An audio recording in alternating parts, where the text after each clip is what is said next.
Assalamualaikum warahmatullahi wabarakatuh. Kita sampai ayat yang ke-38. Tapi di tengah-tengah ayat, yaitu fa imma ya'tiyannakum minni hudan faman tabi'a hudaya fala khaufun 'alaihim wala hum yahzanun. Yaitu permulaan ayat dia, qul nahbitu minha jami'a, ayat yang ke-38.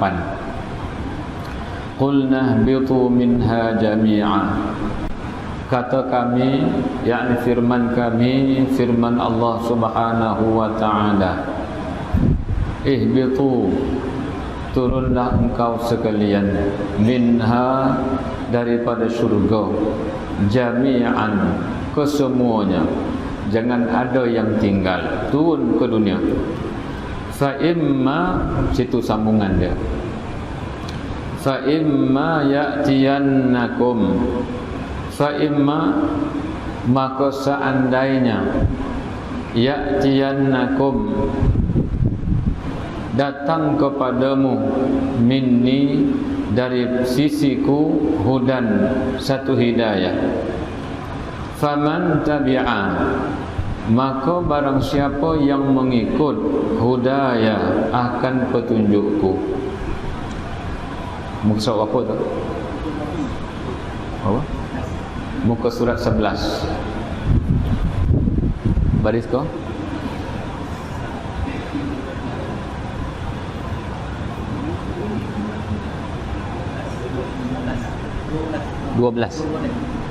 Baris yang ke-12 daripada atas. Baik. Fa imma, maka seandainya, ya'tiyannakum, datang kepadamu, minni, dari sisiku, hudan, hidayah, maka faman tabi'a hudaya, maka barang siapa yang mengikut akan hidayatku, fala khaufun 'alaihim, maka tidak akan ada ketakutan ke atas mereka itu, wala hum yahzanun, dan mereka tidak akan merasa sedih. Maka fa imma ya'tiyannakum, maka ini kalau kita mengaji bahasa Arab dikatakan alfa al-istinafiyah, permulaan kalam. In ma, asalnya in dan ma. In, seandainya. Ma di situ dikatakan zaidah litakid, yaitu memperkuatkan, memperkemaskan. Ada juga ulama yang mengatakan ma litazyinil kalam, dengan tujuan memperhiaskan kalam, mencantikkan kalam. Tidak ada satu pun daripada huruf Al-Quran itu merupakan sekadar tambah-tambahan, tidak ada. Melainkan setiap huruf daripada Al-Quran itu memberi makna, setiap huruf dia, dan bermakna setiap huruf Al-Quran. Bahkan setiap huruf Al-Quran yang diturunkan oleh Allah Ta'ala itu dipikul, diiringi penurunannya dengan ribuan para malaikat. Bukan benda yang kecil, tuan-tuan. Al-Quran benda besar. Bahkan ayatul kursi, ayat kursi disebutkan dalam kitab Al-Itqan fi Ulumil Quran yang dikarang oleh Al-Imam Suyuti, diiringi turunnya ayatul kursi dengan malaikat sebanyak 70,000 malaikat. Dan ayat Quran yang turun ini tidak ada satu pun dikatakan sebagai sekadar tempelan, tidak ada. Sebab itu in dan ma, maka digabungkan keduanya, jadinya fa imma, yang asalnya fa in ma. Maka fa in ma artinya maka seandainya, ma ya'tiyannakum, mendatangi akan kamu. Siapa kamu? Ya dzurriyyata Adama, wahai anak keturunan Nabi Adam alaihi salam. Siapa kita? Seandainya mendatangi kamu, wahai anak cucu Adam, minni, dari sisiku, yakni daripada Allah Ta'ala, hudan, yakni petunjuk Allah, atau hidayat Allah Ta'ala, yaitu dalalatun, dilalatun, dalalatun, boleh berlaku. Dalalah yakni penunjuk atau petunjuk, kadalilil aqli, seperti dalil akal, itu salah satu petunjuk daripada Allah Ta'ala. Wan naqli, atau dikatakan dalil naqal. Dalil naqal yang petunjuknya datang daripada Allah Subhanahu wa Ta'ala, daripada Al-Quran, atau petunjuk itu datang daripada hadis Nabi sallallahu alaihi wasallam. Maka petunjuk di sini ada 3. Pertama Al-Quran, yang kedua sunnah, yang ketiga adalah akal. Akal bagaimana berfungsi, yaitu dengan melihat segala kejadian alam ini, melihat bukit, melihat rumah, melihat nasib kita, melihat kehendak kita yang tidak tercapai. Maka ketahuilah kita sedang dikalahkan oleh kehendak yang maha besar, yakni kehendak Allah Subhanahu wa Ta'ala. Maka itu juga dikatakan sebagai petunjuk, tetapi petunjuk yang dinisbahkan kepada akal. Bagaimana kita mengetahui Allah Ta'ala menghidupkan kita? Dengan kita melihat bagaimana anak-anak kecil dilahirkan daripada perut ibu dia. Kalau daripada tak ada kepada ada, Allah Ta'ala boleh jadikan. Ini kan pula yang dahulunya ada dimatikan, dikembalikan semula. Sangat mudah kepada Allah Ta'ala. Mengadakan sesuatu yang belum ada itu susah, tetapi mengadakan sesuatu yang telah pun ada tadi, itu mudah bagi akal kita. Maka setelah kita melihat bagaimana Allah menjadikan manusia, maka kita memahami bahawasanya Allah boleh membangkitkan kita semula selepas daripada kematian kita. Itu juga dikatakan sebagai petunjuk daripada Allah melalui akal. Dan satu lagi dikatakan dalalatul naqal, yaitu petunjuk yang datang melalui jalan naqal, yaitu petunjuknya datang daripada Allah, datang daripada Rasulullah sallallahu alaihi wasallam. Dan ketiga-tiga petunjuk ini dikatakan sebagai hidayat daripada Allah Subhanahu wa Ta'ala. Maka wahai anak cucu Adam, kita semua ni lah, jikalau datang kepadamu, seandainya datang petunjuk Allah, sama ada dengan jalan nakal atau dengan jalan akal tadi. Wa in, cerita tak habis lagi, tapi dia nak bahas masalah fa imma di situ. Wa in li syartiyah, iaitu in yang ada pada kalimat fa imma. Tuan-tuan tengok pada kalimat fa imma tu ada tasydid di atas mim. Fa imma yang asal dia fa imma, iaitu fa hamzah dia bawah dan huruf nun yang bertanda mati, kemudian mim alif, itu asal dia. Terpisah antara in dan ma, itu asalnya. Maka in yang bertanda mati, yang dikatakan tadi fa'in tadi itu adalah syarat. Syarat itu apa dia? Syarat itu jumlah yang ada 2. Pertama ada syarat, yang kedua ada jawapan. Contoh, jikalau kamu datang, maka itu jawapan dia. Jikalau kamu tak datang, maka itu jawapan dia. Maka perkataan jikalau, bila-bila, itu dikatakan sebagai syarat dalam bahasa Arab. Bila-bila kamu free, maka kamu telefon aku. Itu bila-bila, itu dikatakan sebagai syarat. Jika engkau tidak datang, jika engkau bawa kitab, jika engkau duduk di rumah, maka jawapan dia. Maka dengan sebab itu di sini dikatakan in, seandainya. Maka seandainya ini dikatakan lisyartiyah, iaitu buat satu syarat yang mana mesti ada jawapan dia. Maka in dalam bahasa Arab adalah seandainya, atau bahasa kita kata jikalau. Jikalau, seandainya, itu merupakan salah satu daripada syarat. Baik. Dan dia perlu kepada jawapan dia. Maka dia kata in li syartiyah udghiman, setelah itu diidghamkan, disatukan dia fi ma, dalam ma, maka jadilah dia fa imma. Yang dalam Quran yang tertulis tu fa imma, yang asalnya fa in dan juga ma.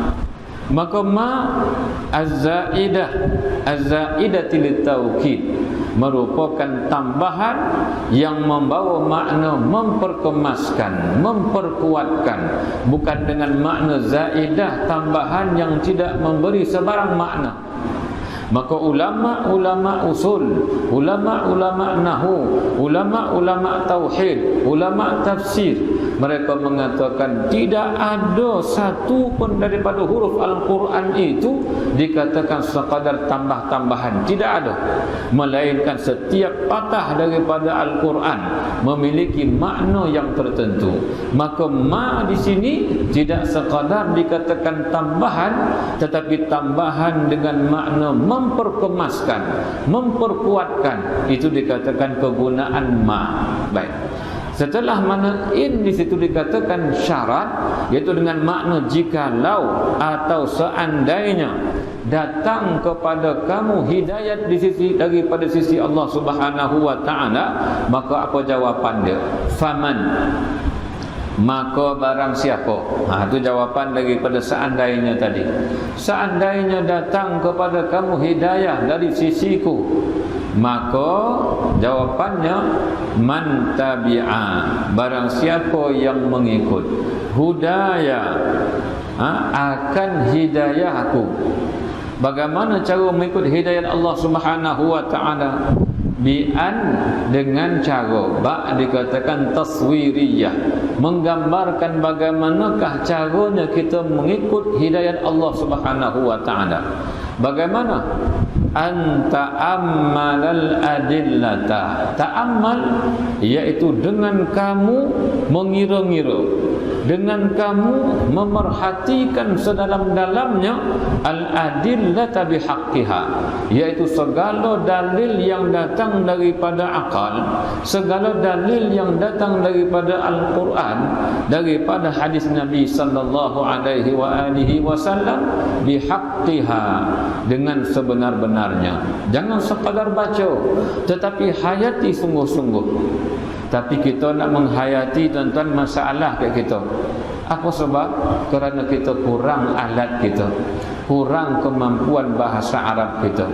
Tengok orang yang mendalami bahasa Arab, bila dia baca innamal usri yusra, ya, innamal usri yusra, diulang 2 kali.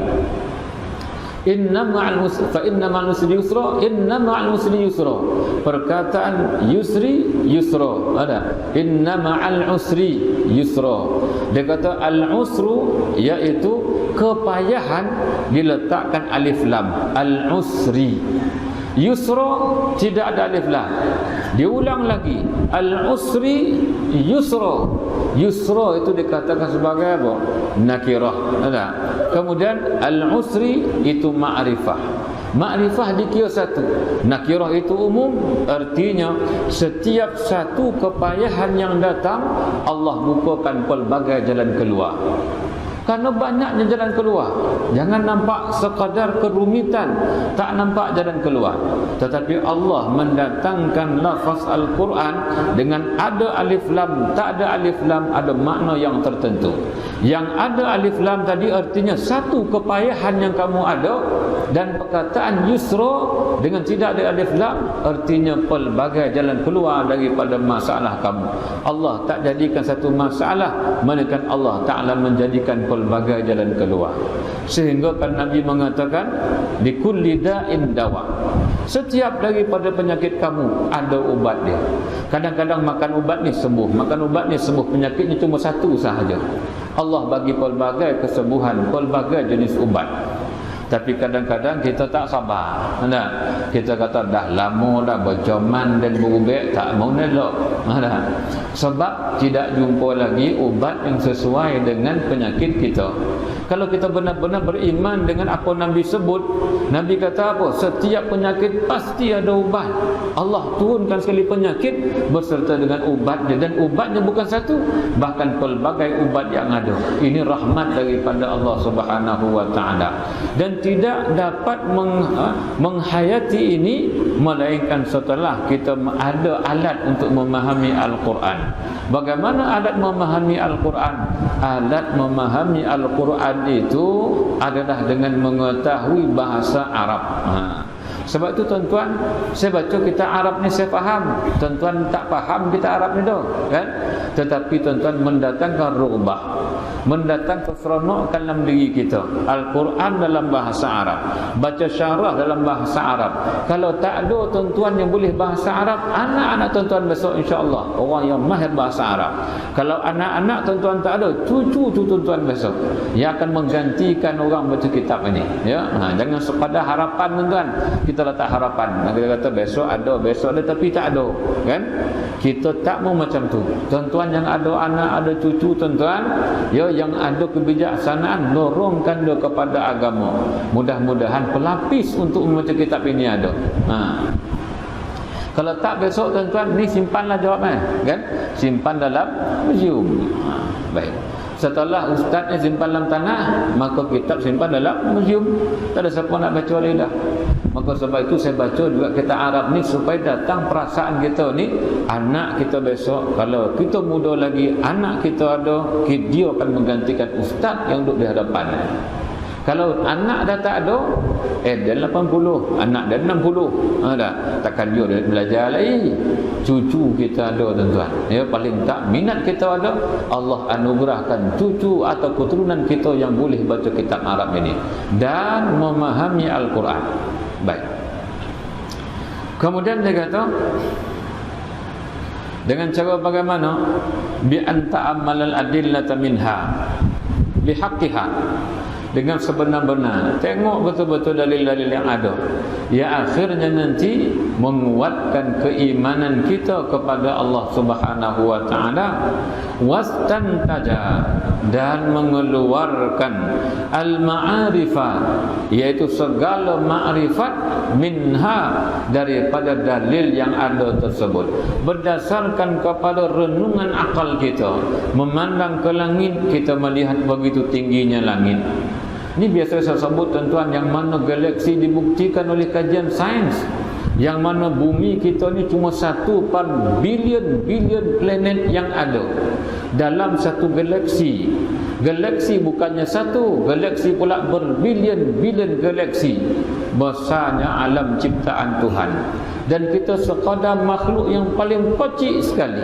Tetapi Allah mengatakan, walaqad karramna bani Adam, sesungguhnya kami muliakan anak cucu keturunan Nabi Adam alaihi salam berbanding makhluk-makhluk yang lain.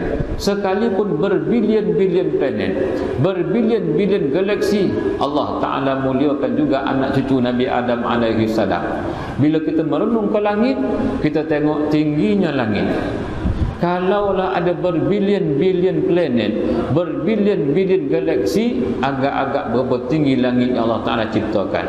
Begitu hebat ciptaan Allah ini, maka Allah Ta'ala sangat hebat. Kalau boleh cipta handset, cipta perakam dan nampak hebat, bayangkan Allah yang menciptakan alam yang sebegini besar, lebih hebat daripada itu lagi. Ya? Jadi kalau kita memandang kepada ciptaan Tuhan, maka dia kata akan menambahkan lagi kekuatan dalil kita, kekuatan kepercayaan kita bahawasanya Allah Maha Besar. Ditambah dengan kita membaca Al-Quran, memerhatikan tafsiran dia, kita membaca hadis, memerhatikan makna hadis, maka akhirnya kita mendapati Allah Maha Agung, Allah Maha Besar, Allah pencipta kita. Allah Ta'ala lah yang menentukan nasib saya dan menentukan nasib tuan-tuan. Kalau begitu, perlukah kita ini berasa sombong dengan apa kita ada? Tak perlu sombong tuan-tuan. Kita makhluk yang paling kecil di atas muka bumi ini, dan juga bumi yang sebesar ini yang paling kecil dibandingkan dengan planet-planet yang ada, galaksi-galaksi yang ada. Kalau begitu nak besar diri ke kita, tidak akan besar diri. Sebab itu dia kata perhatikan baik-baik segala dalil yang ada, daripada dalil akalnya, Al-Qurannya, hadisnya. Nanti kamu akan mengeluarkan daripada dalil itu segala makrifat untuk mengenal Allah Subhanahu wa ta'ala. Itu dikatakan hidayat daripada Allah. Dan barang siapa yang mengikut hidayat daripada Allah Ta'ala ini, maka fala khaufun alaihim, dia kata maka tidak ada lagi ketakutan ke atas mereka itu. Bagaimana? Fima yastaqbiluhum minal adab, daripada apa yang menghadap kepada mereka itu daripada azab. Azab yang menunggu di akhirat besok. Tidak ada lagi sebarang ketakutan dia. Sebab dia bukan daripada penduduk neraka, maka tidak ada ketakutan dia. Wala hum yahzanun, dan mereka itu tidak ada kesedihan langsung. Mereka tidak takut dan mereka tidak sedih. Baik. Ala ma fatahum minad dunya, mereka tidak sedih ala terhadap, kalau ala ni dalam bahasa Arab dikatakan atas, tetapi kita terjemahkan dengan terhadap. Ala ma fatahum minad dunya, terhadap apa yang luput daripada mereka itu daripada kehidupan dunia, kemewahan dunia. Maka apa jua yang luput daripada mereka, mereka tidak akan merasa sedih sama sekali. Inilah yang difirmankan oleh Allah Subhanahu wa ta'ala, ma asaba min musibatin fil ardi wala fis sama illa fi kitabin min qabli an nabra'aha inna dhalika 'ala Allah yasir likai la ta'saw 'ala ma fatakum wala tafrahu bima atakum. Allah mengatakan apa jua yang menimpamu di langit dan di bumi, melainkan fi kitabin, telah ditentukan oleh Allah Subhanahu wa ta'ala, min qabli an nabra'aha, sebelum mana Allah menjadikan dia, sebelum mana Allah menjadikan kita, Allah telah tentukan lagi dalam kitab di Lauh Mahfuz.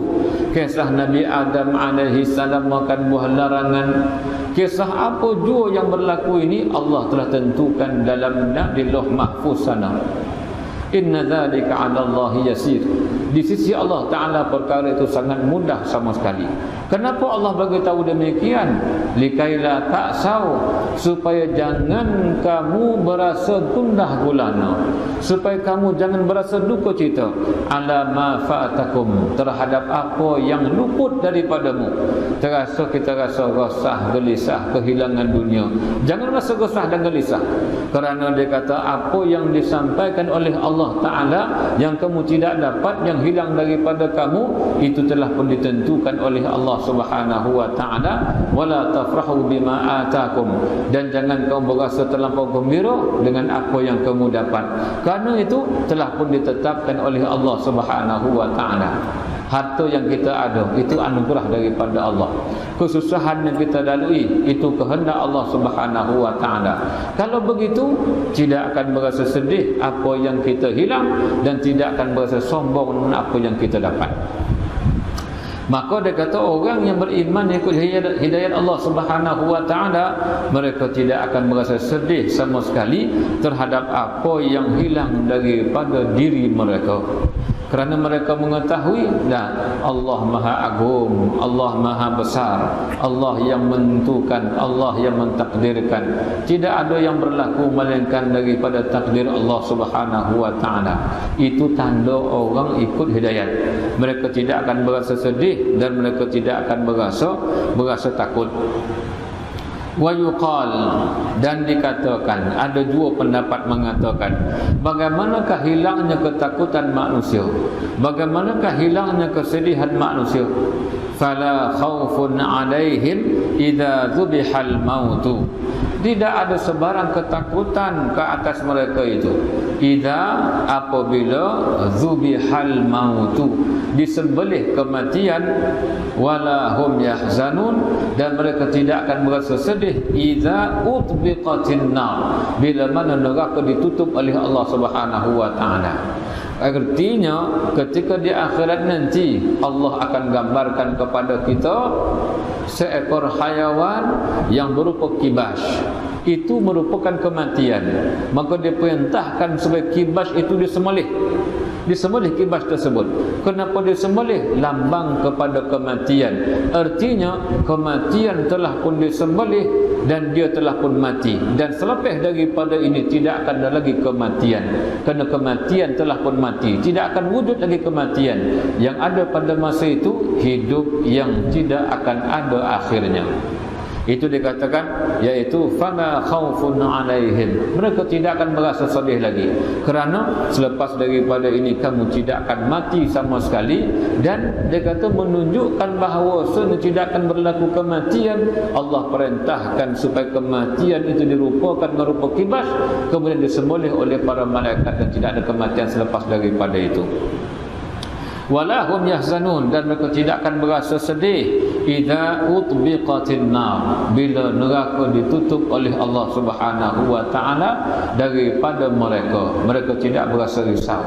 Mereka tak nampak neraka dah, maka tidak lagi ada perasaan takut mereka.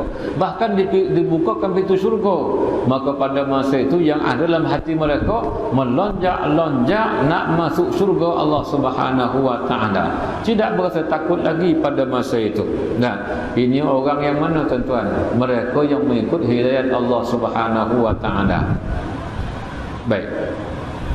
Wa zawalul khaufi, dan lucutnya atau hilangnya ketakutan, yatadammanus salamata min jami'il afat, yaitu mengkehendaki makna selamat sejahtera daripada segenap perkara yang membinasakan, yang akan merosakkan seseorang, yang akan mengazab seseorang. Maka dia kata tidak ada ketakutan ke atas mereka, dengan makna mereka itu selamat daripada segala perkara yang membinasakan mereka. Apa dia? Daripada kematian dan juga daripada siksaan api neraka Allah Subhanahu wa taala. Itu maksud fala khaufun alaihim.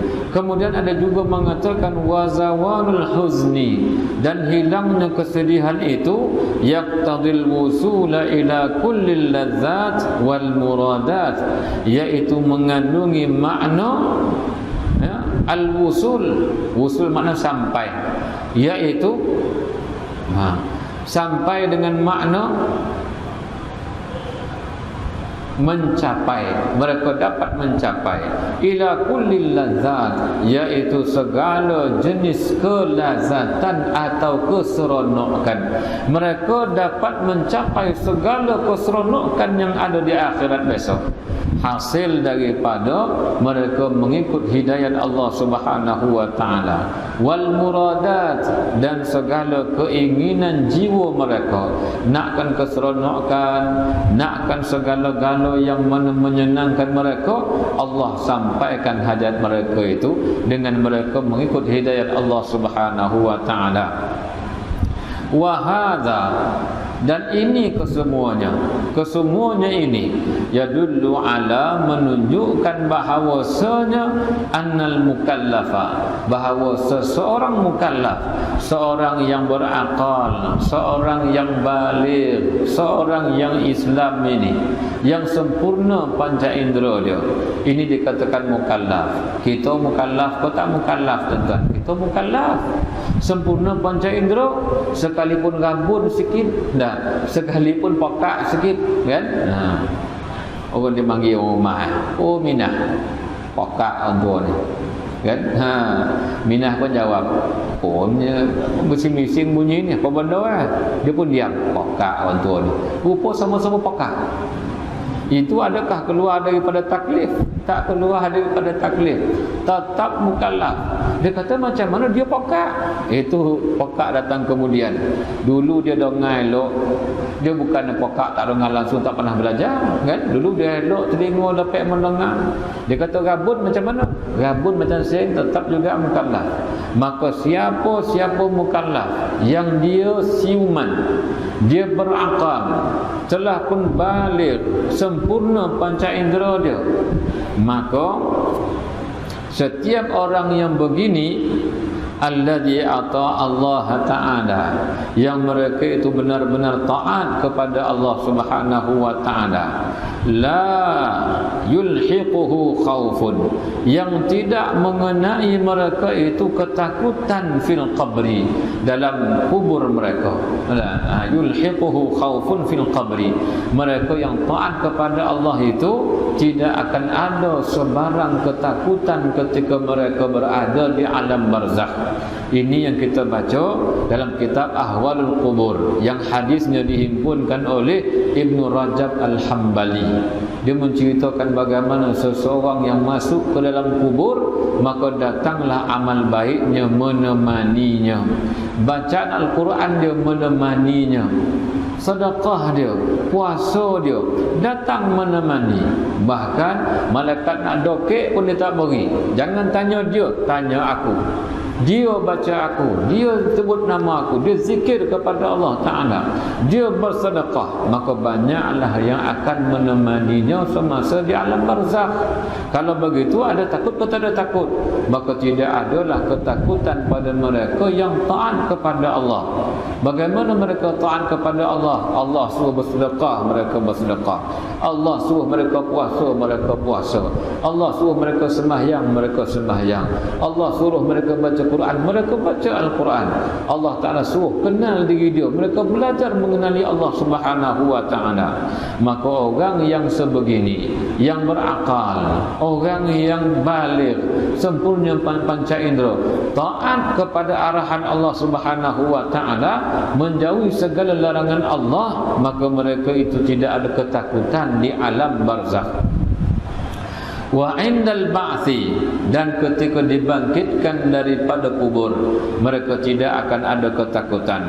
Wa inda huduril mauqif, ketika mana menghadiri ataupun datang ke padang mahsyar.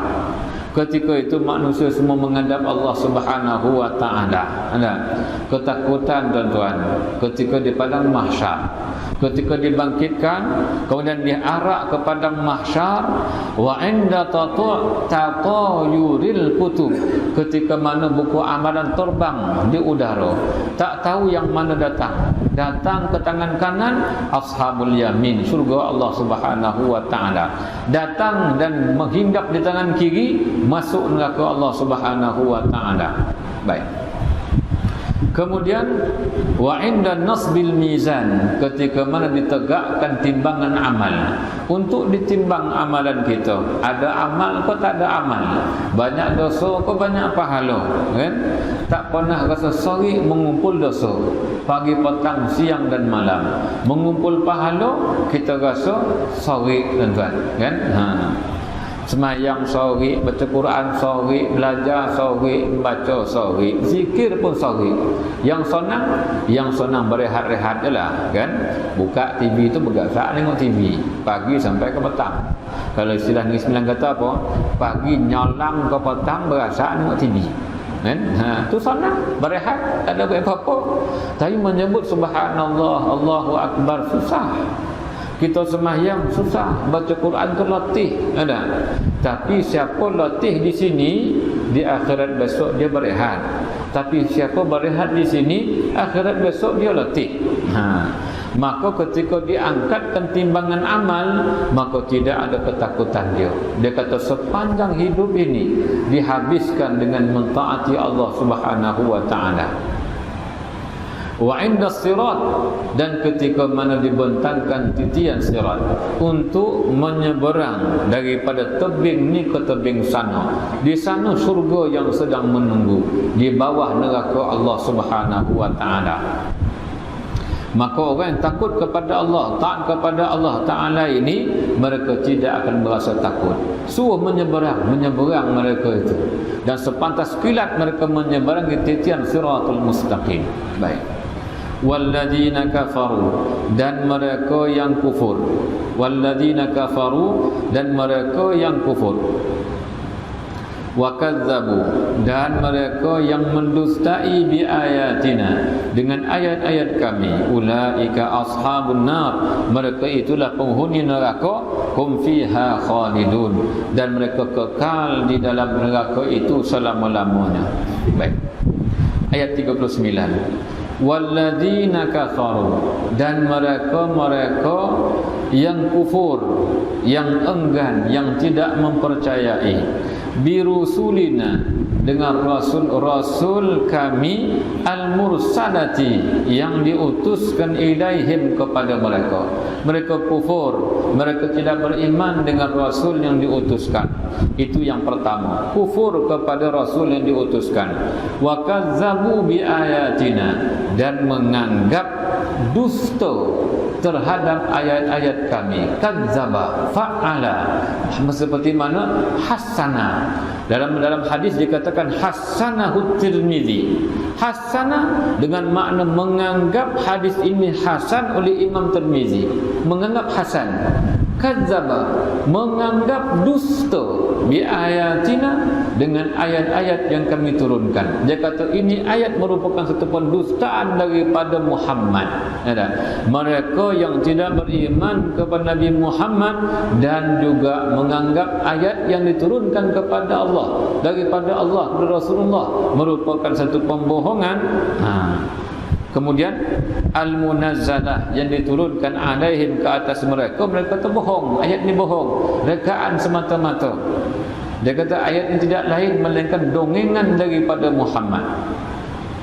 Sawaun kanu, sama ada mereka yang kufur kepada Rasul dan mereka yang menganggap dusta ayat-ayat Allah itu, minal jinni, kanu adalah mereka itu minal jinni, daripada jin, minal insi, daripada manusia, atau minal jin, atau daripada jin sekalipun.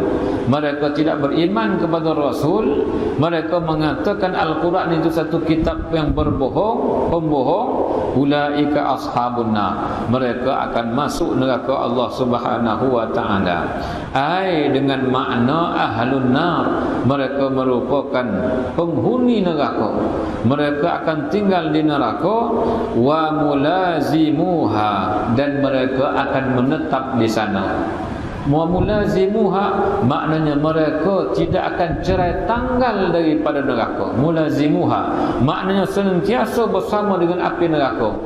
Jadi terjemahkan di sini wa mulazimuha, iaitu penghuni atau menetap di neraka Allah Subhanahu wa taala. Bihaitsu, dengan sekira-kira, la yufariqunaha, mereka tidak akan sama sekali meninggalkan neraka Allah Subhanahu wa taala. Pagi, petang, siang, malam, tuan-tuan, diazab oleh Allah. Kita sebut senanglah azab oleh Allah. Allah azab orang yang tidak beriman. Orang tak semayang Allah azab, Allah akan bakar. Dan api yang membakar itu pula berpuluh kali ganda daripada api dunia. Pada masa yang sama, anak kita tak semayang pun kita biarkan. Tapi cakap neraka panih kamai ni. Kita kata ni tak tutup aurat, ni aurat terbuka, nampak ada orang ni, nanti Allah akan bakar di akhirat besok. Orang rumah kita pun dia keluar rumah kan, bersemebai rambut dah, tahu bersemebai tuan. Dia punya rambut tu mengobang kan. Jangka kalau kita benar-benar beriman, Allah Ta'ala akan bakar orang tak tutup aurat. Kita dulu marahkan isteri kita, kita didik dia, beri dia adab, jangan buka tudung depan orang. Rambut tutup itu aurat. Itu perintah daripada Allah, perintah daripada Rasulullah. Kalau Nabi suruh, Allah suruh, jangan engkar. Kalau aku suruh mungkin kau boleh engkar. Allah suruh jangan engkar, Nabi suruh jangan engkar. Tapi aku suruh itu, Nabi mengatakan taat kepada suami, kamu juga tak boleh engkar. Dan suruhan tersebut bertepatan dengan kehendak Nabi SAW, dan juga bersama dengan kehendak Allah Subhanahu wa taala. Maka dengan itu jangan sekadar sebut dia, kita kata ini satu azab yang pedih. Maka dengan sebab itu jangan tinggal semayang, jangan buka aurat, tutup aurat, taat kepada Allah Subhanahu wa taala.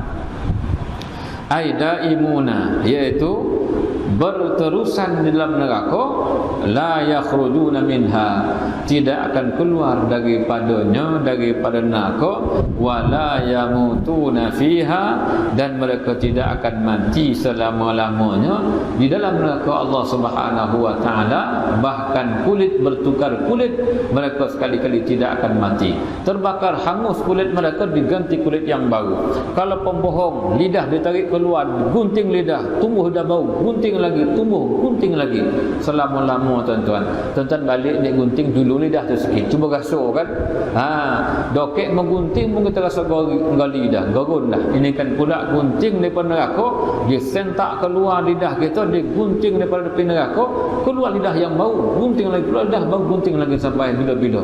Itu azab daripada Allah Subhanahu wa taala, dan kita tidak akan mati, bahkan sentiasa merasa azab daripada Allah. Wallahu Subhanahu wa taala a'la wa a'lam. Ya bani Israil, azkuru ni'mati allati an'amtu 'alaikum wa aufu bi ahdi ufi bi ahdikum wa iyaya farhabun. Sadaqallahul azim.